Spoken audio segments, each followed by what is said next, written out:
এই যে আমার পিছনে রয়েছে একটি বিশাল ফুট ওভার ব্রিজ। আমাদের দেশেও কিন্তু ফুট ওভার ব্রিজ আছে, কিন্তু আমরা আসলে ব্যবহার করি না, কারণ আমরা ফুট ওভার ব্রিজ থাকলেও নিচ দিয়ে চলে যাই। আর এই দেশে রাস্তা যদি খালিও থাকে আর যদি ফুট ওভার ব্রিজ থাকে তাহলে মানুষজন এর ফুট ওভার ব্রিজ ব্যবহার করে। বাংলাদেশে গিয়ে আমি একবার ভাবলাম যে আচ্ছা মেন রাস্তাতে যাওয়ার দরকার নাই, আমি ফুট ওভার ব্রিজ দিয়ে যাই। আমি সিঁড়িটা উঠে উপরে গেছি, গিয়ে দেখি মাঝামাঝি দুইজন বসে টানছেন এগুলা। পরে আমি ভয় পেয়ে নেমে গেছি, নেমে আমি আবার মেইন রাস্তা দিয়ে অন্যদের মতো করি রাস্তা ক্রস করে চলে গেছি। এই জন্য আমরা ফুট ওভার ব্রিজ থাকলেও কী হবে, কিন্তু আমরা ফুট ওভার ব্রিজ ব্যবহার করি না। আর এই দেশে ফুট ওভার ব্রিজ কত সুন্দর, দুই সাইডে লিফট রয়েছে, তারপরে রয়েছে সিঁড়ি।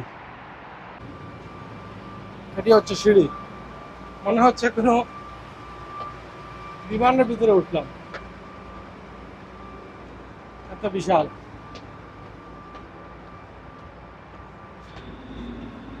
রিয়াদে আসলে অবশ্যই এরকম ফুট ওভার ব্রিজটা ক্রস করে রাস্তার এই সাইড থেকে ওই সাইডে যাওয়া দরকার। দেখতেও যেরকম ভালো লাগে, যেতেও ভালো লাগে। উপর থেকে রাস্তাটা কিরকম দেখা যায়।